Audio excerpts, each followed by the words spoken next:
Halo, saya Awi Suryadi, sutradara dari series Jurnal Risa, and welcome to MD Interview.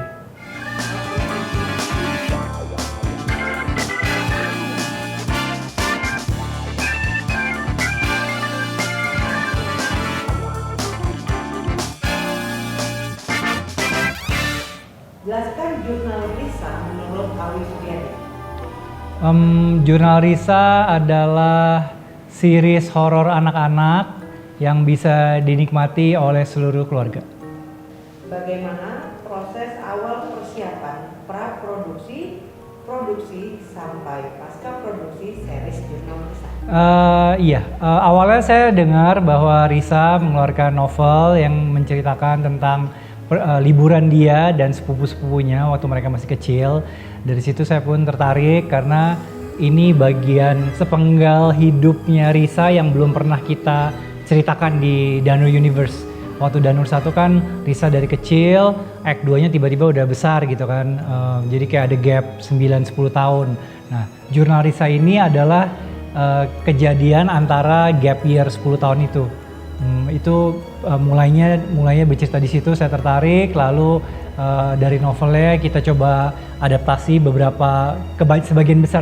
sebagian besar yang menarik dari novelnya kita pakai. Lalu memang kita desain untuk sebuah tayangan 10 episode. Terus waktu produksinya cukup menantang karena awal-awal itu kan kita syuting masih dalam masa pandemi, jadi saya juga masih adaptasi.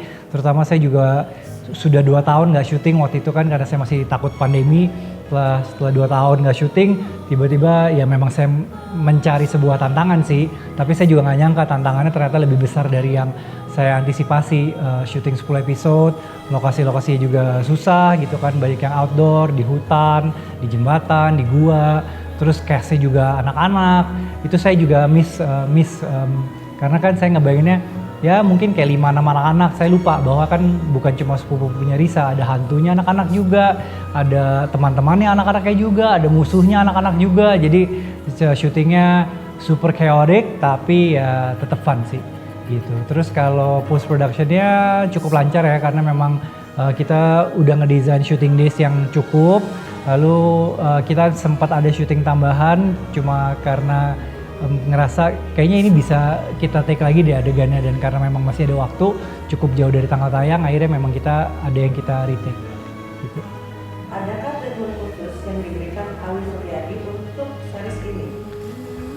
Mungkin treatment khusus sih ini sih, saya kan kayak waktu dari awal saya diminta mengerjakan Danur, kita kan semua kayak masih bingung ini novel mau diapain gitu kan. Terus saya ngobrol sama MD memang bilangnya pengen bikin film horor. Tapi saya baca novel Risa sepertinya novel segala umur karena kan memang itu tokoh protagonisnya aja anak kecil, teman-teman hantunya juga anak kecil. Nah, jadi saya bilang ke MD, gimana kalau kita bikin film horor untuk segala umur, menjadi sebuah film keluarga. Dan ternyata terbukti alhamdulillah Danur 1 sukses, terbentuklah sebuah universe kan, Danur 1, Danur 2, Danur 3. Nah, terus mulai dari Ivana bukan saya yang megang, sutradara lain megang, ganti direction gitu. Nah, ini semacam saya terlibat lagi di Jurnal Risa, saya bawa balik ke direction saya deh gitu. Jadi kita balik lagi ke sebuah tontonan yang family friendly, yang bisa dinikmati segala umur. Bagaimana pengalaman mendirect cast anak-anak? Ternyata setelah syuting Danur 1, 2, 3 dengan cast anak-anak yang lumayan, tapi belum cukup mempersiapkan saya. Kagetnya saya di Jurnal Risa sih, karena seperti tadi saya bilang cast anaknya jauh lebih banyak. Kalau kayak Danur 1 kan total cuma 5, Danur 2 juga 6, Danur 3 5. Nah, Jurnal Risa ini kalau nggak salah saya juga sadarnya waktu kita press conference pertama kali, ya ampun anak-anaknya banyak banget ya, saya baru ngeh tuh, oh my god gitu, kayak ngejebak diri sendiri. Castnya kalau nggak salah ada 12 atau 13 anak-anak, dan yang standby tiap hari itu hampir 7 anak-anak. Jadi memang ya memerlukan kesabaran yang lebih tinggi tentunya, cuma anak-anak itu tentunya sih memang sudah kita pilih dan mempunyai skill acting yang sangat cukup. Jadi ya paling ngejaga fokus mereka aja yang agak sulit, tapi ya kita sih selalu keep it friendly, keep it fun gitu. Scene apakah yang paling Awi Suryadi tunggu? Oke, salah satu scene yang saya tunggu-tunggu sih ada terjadi di mungkin episode 3 atau 4. Itu pengenalan seorang hantu Belanda lagi, setnya di ruang bawah tanah. Nah, itu menarik sih, maksudnya adegannya cukup unik. Nah, nggak cuma kayak regular jump scare, tapi kayak antara agak-agak cute tapi agak-agak serem gitu. Jadi watch out for it. Jika Awi bisa melihat makhluk halus, apa yang akan Awi Suryadi lakukan?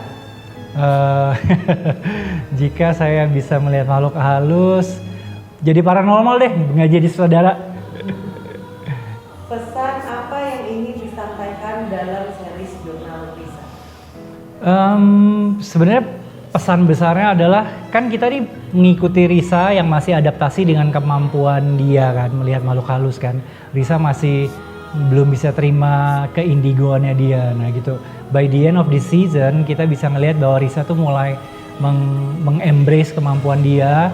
Bahkan dia juga bisa kemampuan yang tadinya dia sangat-sangat sebel gitu kan, dia ngerasa itu sesuatu yang berat buat dia, bahkan seolah-olah itu kekurangan karena dijauhi oleh sepupu-sepupunya, susah punya teman gitu. Tapi akhirnya by the end of season 1 kita bisa melihat bahwa Risa sudah menganggap itu sebagai sebuah kemampuan, mengembrace kemampuan dia dan menggunakan kemampuan itu untuk membantu orang. Jadi pesannya mungkin ya kelainan yang kita miliki, karena kan kita sebagai manusia selalu pasti unik ya, nggak pernah ada dua kita gitu. Jadi ya keunikan kita itu pasti sudah dititipkan oleh yang atas untuk menjadi berkat buat yang lain gitu.